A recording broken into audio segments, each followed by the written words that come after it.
नमस्ते। पिछले लेसन्स में हमने टेक्निकल इंडिकेटर्स, ट्रेंड लाइंस और चार्ट पैटर्न्स को समझा था।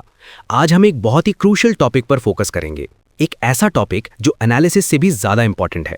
आज का हमारा ऑब्जेक्टिव है रिस्क मैनेजमेंट, स्टॉप लॉस और पोजीशन साइजिंग को डिटेल में समझना, ताकि आप ट्रेडिंग में होने वाले बड़े लॉसेस से बच सकें और अपने कैपिटल को प्रोटेक्ट कर सकें। ये तीन चीजें एक सक्सेसफुल ट्रेडर की नींव होती हैं। तो चलिए शुरू करते हैं रिस्क मैनेजमेंट से। आखिर ये रिस्क मैनेजमेंट है क्या? बिल्कुल सिंपल शब्दों में रिस्क मैनेजमेंट का मतलब है ट्रेडिंग में होने वाले पोटेंशियल लॉसेस को कंट्रोल करने का सिस्टम। इसका मेन मकसद सिर्फ दो चीजें हैं। पहला, अपने कैपिटल को बचाना, और दूसरा, लॉन्ग टर्म में प्रॉफिटेबल बने रहना। इसके कुछ कोर प्रिंसिपल्स हैं। सबसे पहला और गोल्डन रूल है, हर एक ट्रेड पर अपने टोटल कैपिटल का सिर्फ 1 से 2% ही रिस्क करना है, बस 1 से 2%। दूसरा है डाइवर्सिफिकेशन, मतलब सारा पैसा एक ही स्टॉक में ना लगाकर अलग अलग स्टॉक्स या एसेट्स में इन्वेस्ट करना। और तीसरा, जो कि नॉन नेगोशिएबल है, वो है स्टॉप लॉस का इस्तेमाल, यानी ट्रेड लेने से पहले ही डिसाइड कर लेना कि अगर ट्रेड आपके अगेंस्ट गया तो आपको कहां पर एग्जिट करना है। एक एनालॉजी से समझते हैं। रिस्क मैनेजमेंट को आप ट्रेडिंग की लाइफ इंश्योरेंस समझ सकते हैं। जैसे लाइफ इंश्योरेंस आपको लाइफ के अनएक्सपेक्टेड हादसों से बचाता है, वैसे ही रिस्क मैनेजमेंट आपको मार्केट के अनएक्सपेक्टेड लॉसेस से प्रोटेक्ट करता है। चलिए एक छोटा सा काम करते हैं। अपनी नोटबुक निकालिए, उसमें अपना टोटल ट्रेडिंग कैपिटल लिखिए और फिर उसके आगे लिखिए कि पर ट्रेड उसका 1% रिस्क कितना होगा। ये नंबर आपके दिमाग में छप जाना चाहिए। अब आपने कभी सोचा है कि एक छोटा सा लॉस कब एक बड़े डिजास्टर में बदल जाता है? यह तब होता है जब आप उसको आगे बढ़ने से रोकते नहीं, और इसका सॉल्यूशन है स्टॉप लॉस। स्टॉप लॉस एक प्री डिफाइंड प्राइस लेवल है, जहां पर पहुंचते ही आपका ट्रेड ऑटोमेटिकली क्लोज हो जाता है। इसका सिंपल सा पर्पस है आपके लॉस को एक लिमिट में बांध देना। इससे आप मार्केट में इमोशनल डिसीजंस लेने से बच जाते हैं। स्टॉप लॉस कई तरह के होते हैं। पहला है फिक्स्ड स्टॉप लॉस। आप पहले से ही डिसाइड कर लेते हैं कि प्राइस अगर इतने पॉइंट्स नीचे जाता है तो मैं ट्रेड से निकल जाऊंगा, सिंपल। दूसरा है ट्रेलिंग स्टॉप लॉस। ये काफी स्मार्ट तरीका है। इसमें जब मार्केट आपके फेवर में मूव करता है तो आपका स्टॉप लॉस भी प्रॉफिट्स की तरफ ऊपर एडजस्ट होता जाता है। इससे आप अपने प्रॉफिट्स को लॉक कर पाते हैं, और अगर मार्केट अचानक रिवर्स होता है तब भी आप प्रॉफिट में ही एग्जिट करते हैं। तीसरा है परसेंटेज स्टॉप लॉस। यहां पर आप अपने कैपिटल के परसेंटेज के हिसाब से लॉस डिसाइड करते हैं। एक प्रैक्टिकल एग्जाम्पल देखते हैं। मानते हैं आपने टीसीएस का शेयर 3000 रुपीज पर खरीदा और आपने अपना स्टॉप लॉस 2940 पर सेट किया। इसका मतलब बिल्कुल साफ है, अगर प्राइस नीचे जाता है तो आपका मैक्सिमम लॉस पर शेयर सिर्फ 60 रुपीज होगा, इससे ज्यादा नहीं।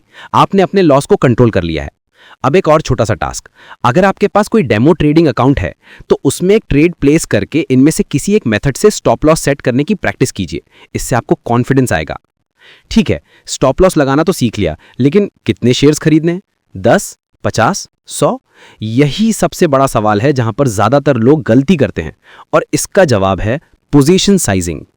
पोजीशन साइजिंग का मतलब है यह डिसाइड करना कि हर ट्रेड में आपको कितनी क्वांटिटी, यानी कितने शेयर्स बाय या सेल करने हैं। यह अंदेशे पर नहीं होता, यह दो चीजों पर डिपेंड करता है। पहला, आप पर ट्रेड कितना रिस्क लेना चाहते हैं, और दूसरा, आपका स्टॉप लॉस प्राइस से कितना दूर है। इसका एक सिंपल सा फॉर्मूला है, इसे नोट कर लीजिए। Position size is equal to आपका रिस्क अमाउंट पर ट्रेड डिवाइडेड बाय आपके एंट्री प्राइस और स्टॉप लॉस प्राइस के बीच का डिफरेंस। चलिए इसको एक एग्जांपल से समझते हैं ताकि ये हमेशा के लिए क्लियर हो जाए। मानते हैं कि आपका टोटल कैपिटल है 1 लाख रुपीस। आपने रूल बनाया कि आप हर ट्रेड पर सिर्फ 1% का ही रिस्क लेंगे, तो आपका रिस्क अमाउंट पर ट्रेड हुआ 1000 रुपीस। अब आपने टीसीएस का शेयर 3000 पर खरीदा और स्टॉप लॉस रखा 2940 पर, तो एंट्री प्राइस और स्टॉप लॉस के बीच का डिफरेंस कितना हुआ?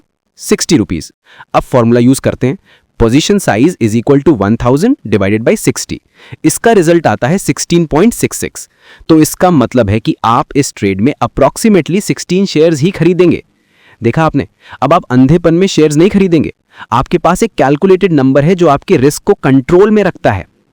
आपके लिए एक और एक्सरसाइज, अपनी नोटबुक में कोई भी एक स्टॉक सेलेक्ट कीजिए, अपना रिस्क पर ट्रेड डिसाइड कीजिए, एक लॉजिकल स्टॉप लॉस सोचिए, और फिर इस फॉर्मूला से अपना पोजीशन साइज कैलकुलेट करके लिखिए। तो आज हमने ट्रेडिंग के 3 सबसे इंपॉर्टेंट पिलर्स को समझा।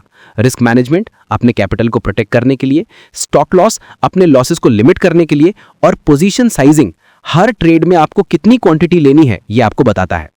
याद रखिए, जो स्मार्ट ट्रेडर्स होते हैं वो इन तीनों चीजों को कंबाइन करके ही डिसिप्लिन ट्रेडिंग करते हैं।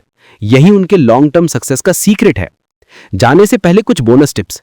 हमेशा ट्रेड लेने से पहले एक प्लान बनाइए। आपका रिस्क, एंट्री, स्टॉप लॉस और टारगेट प्राइस क्या होगा। कभी भी ओवर लेवरेज मत कीजिए, यानी अपनी कैपेसिटी से ज्यादा बड़ा ट्रेड मत लीजिए। अपने कैपिटल को बचाना आपकी सबसे पहली प्रायोरिटी होनी चाहिए। और जो एक्सरसाइजेस हमने आज की, उन्हें एक आदत बना लीजिए। एक नोटबुक मेंटेन कीजिए जिसमें आप अपने सारे कैलकुलेशंस और ऑब्जर्वेशंस रिकॉर्ड करें। यही आदत आपको आगे लेके जाएगी। अगले लेसन में हम एक और बहुत जरूरी टॉपिक पर बात करेंगे, ट्रेडिंग साइकोलॉजी। हम समझेंगे कि डिसिप्लिन, इमोशंस और डिसीजन मेकिंग मार्केट में कितना बड़ा रोल प्ले करते हैं। अगर आपको ये लेसन वैल्यूएबल लगा तो लाइक और कमेंट जरूर कीजिए। अपने नोट्स जरूर बनाते रहिए। मिलते हैं अगले लेसन में। तब तक ट्रेड स्मार्ट, ट्रेड सेफ।